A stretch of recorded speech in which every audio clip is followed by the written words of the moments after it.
ইরানের বসবাসকারী বাংলাদেশির সংখ্যা ২,০০০-এর বেশি। আপনারা হয়তো জানেন যে ইরানে বর্তমানে ২,০০০-এর বেশি সংখ্যক বাংলাদেশি আছেন। কেবল রাজধানী তেহরানে প্রায় ৪০০ বাংলাদেশি রয়েছে।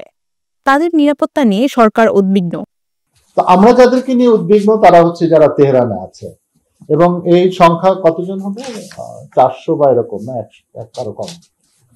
তেহরানে কিছু বাংলাদেশি আছে যারা এখন এই হামলার সবচেয়ে মানে হামলায় ক্ষতিগ্রস্ত হওয়ার সম্ভাবনা আছে। তাদেরকে আর আমাদের দূতাবাসে যারা কাজ করছেন তাদের জন্যই আমরা এখন কাজ করছি, যাতে এরা নিরাপদে থাকতে পারে। এদের মধ্যে প্রায় ১০০ জন বাংলাদেশি দূতাবাসের সঙ্গে যোগাযোগ করেছেন। তাদের নিরাপদে সরিয়ে নেওয়ার জন্য কাজ শুরু হয়েছে। এরই মধ্যে ইরানে বাংলাদেশ দূতাবাসের কূটনীতিক সহ দূতাবাসের ৪০ জনকে নিরাপদ স্থানে স্থানান্তরের প্রক্রিয়া শুরু হয়েছে। আমরা এই তেহরানে যে বাংলাদেশিরা আছেন এবং আমাদের দূতাবাসে যারা কাজ করছেন তাদেরকে নিরাপদে সরে যাওয়ার জন্য পরামর্শ দিয়েছি, এবং তাদেরকে নিরাপদে মানে তেহরান থেকে দূরে কোথাও কিছু সময়ের জন্য রাখার জন্য আমরা ব্যবস্থা গ্রহণ করেছি। ভারপ্রাপ্ত পররাষ্ট্র সচিব রুহুল আলম সিদ্দিকী এসব তথ্য জানান। এক প্রশ্নের উত্তরে ভারপ্রাপ্ত পররাষ্ট্র সচিব বলেন, সোমবার রাতে ইরানে বাংলাদেশের রাষ্ট্রদূত মঞ্জুরুল করিম খান চৌধুরী এবং তার পরিবারের সদস্যরা রাষ্ট্রদূতের নির্ধারিত বাসভবন ছেড়ে গেছেন। তিনি এখন নিরাপদে অন্য একটি স্থানে অবস্থান করছেন, কারণ ইসরায়েলি আক্রমণে তেহরানের বাংলাদেশ দূতাবাসের চ্যান্সারি ভবন এবং রাষ্ট্রদূতের ভবন ঝুঁকিতে রয়েছে। আমাদের চ্যান্সারি, যেটা অফিস বলি আমরা, আর রাষ্ট্রদূতের ভবন বাংলাদেশ হাউস, এই দুটোতে নিরাপত্তা ঝুঁকি বেশি ছিল, হামলার ঝুঁকি বেশি ছিল। তো রাষ্ট্রদূত গত রাতে ওনার বাসা ছেড়ে একটু নিরাপদ স্থানে চলে গিয়েছিলেন। বড় সংখ্যক বাংলাদেশি ইরানিদের বিয়ে করে সেখানে স্থায়ীভাবে বসবাস করছেন। এদের মধ্যে একটি বেশ বড় সংখ্যক বাংলাদেশি ইরানি মেয়েদেরকে বিবাহ করে ওখানেই স্থায়ীভাবে বসবাস করছেন। আরেক দল বাংলাদেশি ওখানকার সমুদ্র অঞ্চলে মাছ ধরা সহ ছোটখাটো কাজ করেন। তাদের মধ্যে অনেকের বৈধ কাগজপত্র নেই।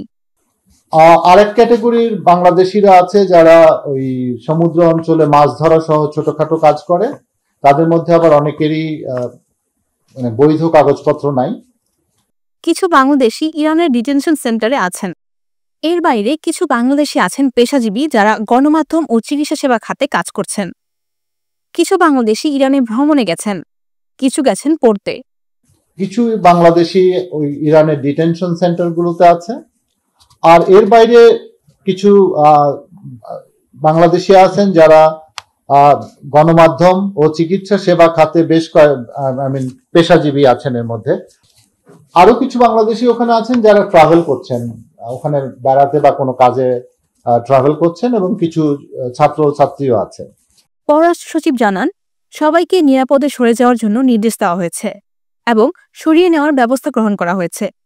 তেহরান ছাড়াও আশেপাশের দেশের শহরগুলোতে খোঁজখবর রাখছে ঢাকার পররাষ্ট্র মন্ত্রণালয়। সেখানকার বাংলাদেশিদেরও সতর্ক থাকতে বলা হয়েছে। আমাদের এই দেশগুলো ছাড়াও গালফ অর্থাৎ ওই মধ্যপ্রাচ্যে অন্যান্য যে দেশগুলি আছে, সেই দেশগুলির যে আমাদের বাংলাদেশের দূতাবাস সমূহ আছে, তাদেরকেও আমরা সতর্ক থাকার জন্য আমরা নির্দেশনা দিয়েছি। এখনকার সিদ্ধান্ত হলো, তেহরান থেকে যতটুকু দূরত্বে গেলে নিরাপদে থাকতে পারা যায়, তারা যেন ততটা নিরাপদ স্থানে সরে যান। এই মুহূর্তে ইরান ত্যাগ করার কোনো ব্যবস্থা নেই। বিমান যোগাযোগ বন্ধ এবং স্থলপথে যাওয়া হয়তো সম্ভব, কিন্তু তা নিরাপদ হবে না। এজন্য তাদের তেহরান থেকে নিরাপদ স্থানে যাওয়ার নির্দেশনা দেওয়া হয়েছে, অর্থাৎ তাদের জন্য ভাড়ায় বাসস্থানের ব্যবস্থা করা হচ্ছে। পরে তারা যদি পাকিস্তানে যেতে চান বা তুরস্কে যেতে চান, তখন তাদের পৌঁছে দেওয়া হবে। এখনকার সিদ্ধান্ত হচ্ছে যে আমরা তাদেরকে তেহরান থেকে যতটুকু দূরত্বে গেলে নিরাপদে থাকতে পারবে, তারা যেন ততটুকু দূরত্বে গিয়ে থাকে, অর্থাৎ নিরাপদ স্থানে সরে যাওয়া। মানে এই মুহূর্তে ইরান ত্যাগ করার কোনো ব্যবস্থা নাই, যেহেতু বিমান যোগাযোগ বন্ধ, এবং মানে স্থলপথে হয়তো কষ্ট করে যাওয়া সম্ভব, কিন্তু তার নিরাপদ হবে না বলে আমরা তাদেরকে নিরাপদ স্থানে, তেহরান থেকে দূরে নিরাপদ স্থানে যাওয়ার জন্য নির্দেশনা দিয়েছি। এই পরিস্থিতিতে দূতাবাসের কর্মকাণ্ড কিভাবে চলছে জানতে চাইলে ভারপ্রাপ্ত পররাষ্ট্র সচিব বলেন, দূতাবাস যুদ্ধাবস্থায়ও সেবামূলক কাজ করছে। বাংলাদেশিদের জন্য হটলাইন চালু করা হয়েছে। দূতাবাস প্রতিনিয়ত যুদ্ধের আপডেট জানাচ্ছে। পাশাপাশি অন্য দেশ কিভাবে তাদের নাগরিকদের নিরাপদে সরিয়ে নিচ্ছে সেসব তথ্য নিয়মিত পররাষ্ট্র মন্ত্রণালয়কে জানাচ্ছে দূতাবাস। আমরা আমাদের পররাষ্ট্র মন্ত্রণালয় এবং বাংলাদেশ দূতাবাস তেহরানে হটলাইন চালু করেছি, যাতে বাংলাদেশি যারা আছে তাদেরকে আমরা সেবা প্রদান করতে পারি। আমাদের দূতাবাস যুদ্ধ বা অবস্থার মধ্যেও আমাদের যে সেবামূলক কাজগুলি আমাদের বাংলাদেশিদের প্রবাসী বাংলাদেশিদের জন্য, সেগুলো তারা পালন করে যাচ্ছে। একই সাথে তারা নিয়মিত আমাদেরকে এই যুদ্ধের আপডেট জানাচ্ছে। এই প্রসঙ্গে ভারপ্রাপ্ত পররাষ্ট্র সচিব জানান, অর্থ প্রেরণ কষ্টসাধ্য। স্থানান্তরের জন্য যে অর্থ লাগবে আমরা তা পাঠানোর চেষ্টা করছি। ওখানে ব্যাংকিং চ্যানেল কাজ করে না, সেজন্য একটু বিলম্ব হচ্ছে। ইরানের উপরে এমবার্গো থাকার কারণে আমাদের ওখানে অর্থ প্রেরণ করার অত্যন্ত ডিফিকাল্টি আছে, যে কারণে এই ইভাকুয়েশনের জন্য বা নিরাপদ স্থানে সরে যাওয়ার জন্য যে অর্থটি লাগবে, অর্থ আমরা পাঠানোর চেষ্টা করছি। ব্যাংকিং চ্যানেল তো ওখানে কাজ করে না, আপনারা জানেন।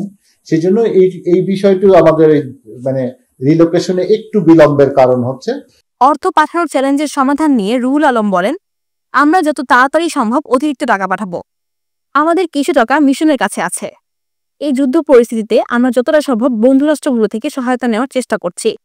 ইরানের কাছ থেকেও আমরা সহায়তা নেওয়ার চেষ্টা করছি। তিনি বলেন, আমাদের যতগুলো চ্যানেল খোলা আছে সবগুলোতে চেষ্টা করছি। তবে মনে রাখতে হবে, যুদ্ধ পরিস্থিতিতে কোনো কিছু এত মসৃণভাবে হয় না। আনমা ফুজি আশা, নিখাত খবর, ঢাকা।